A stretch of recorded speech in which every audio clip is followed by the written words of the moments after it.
Frank Drain, and I'm standing across from Cathy Leamy, who is the health comic artist. Could you even introduce me to yourself? Sure thing. I work in a hospital. I've been working there for 8 years, and I've picked up a lot of health knowledge, and it's kind of working its way out in comics. It's a fun way to tell people how they can improve their lives, but make it like a very amusing, fun way to read that people actually enjoy.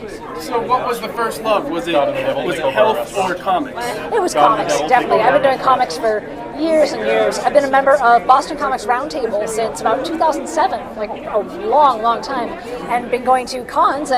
But as I've been going, kind of getting more and more into the healthcare side of things. And then a few years ago, I went to the second annual Comics and Medicine Conference. And that was where I just realized, like, whoa, wait a minute. I'm here to do this. This is what I've been put on this earth to do. That's awesome. Yeah, that really lit the fire. Now, how do you come up with your ideas for making health comics? Do you just choose a health issue, or is it... So far, it's been half and half other people's ideas and half what makes me laugh. So, for example, Diabetes is After Your Dick came from just reading up. Honestly, I was reading up about how people have sex when they were insulin pups, and I discovered that erectile dysfunction is one of the complications, and I'd never learned that. And telling friends were like, wow, this is the funniest, most awful fact. This should be a comic. I was like, yes, I completely agree. So, let's go back to the beginning. How did you start drawing and making comics? I've pretty much been drawing, pretty much my entire life. I remember really getting into British kids comics because I was raised in England for a little while, and then really being into newspaper comic strips as a kid. Garfield and Foxtrot, like all the classics, and then eventually getting more into mainstream comics back in about high school, and then just completely taking the plunge. You see what's on the page, like, I like this, I can do this, and you just start doing it, and then eventually you do enough to find your own voice, where you're not just doing, I just made something that's pretty much a Vertigo miniseries. No. That's cool. And do you prefer minis, or is this just your method of choice at the moment? That's a tough one. It's a method of choice just because it's the easiest. I like print. I like getting away from computer screens. I like having something to hand to people. So making minis is really easy and pretty relatively cheap. But how did you put yours together? I make them on a photocopy machine. That's it. Back-to-back pages, and then slice, staple, fold, put them together myself. That's awesome. There you go. It's really easy. That's really cool. So, do your coworkers know you make these comics? They do. I'm pretty much out as a cartoonist at work. As I've been doing more healthcare comics, I've been hooking up with more projects at the hospital where I work.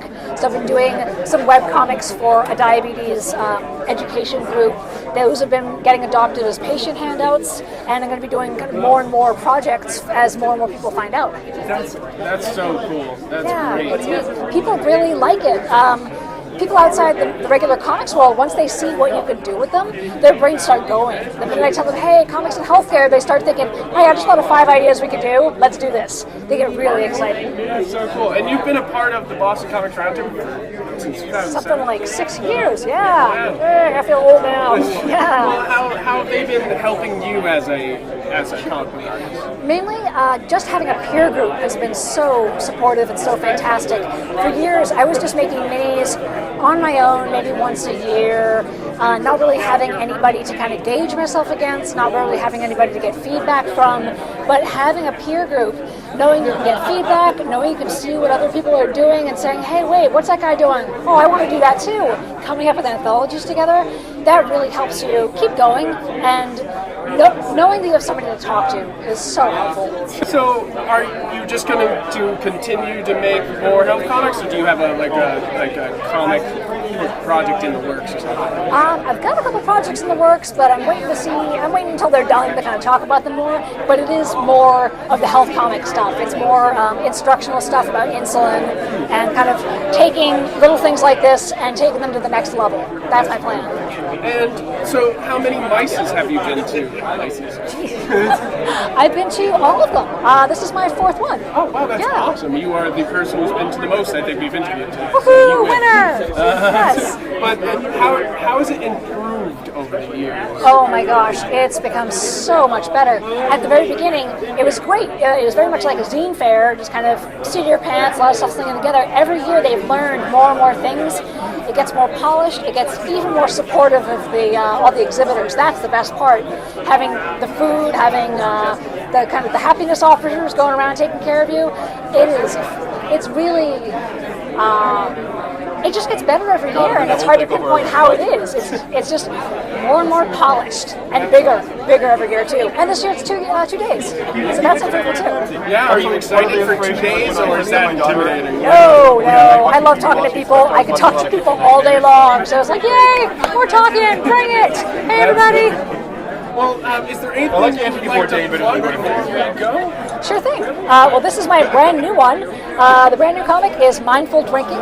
It's about pretty much looking into drinking habits and applying mindfulness as a way of maybe cutting down a bit rather than any kind of restrictive diets or anything along those lines. It's more making it special again and really appreciating the experience. So there's a lot to kind of even just apply about life, but here it's through focus of drinking, and there's a sloth. Very cool. Sloths. So where can we find your stuff, like, other than just at shows? You can find my stuff is on a website, metrokitty.com, and you can also find me at Twitter, at metrokitty, where I am jibber-jabbering about healthcare stuff pretty much all day long. Comics, you name it, whatever just spits out my brain. Thank you very much. Thank you. It was good to talk to you.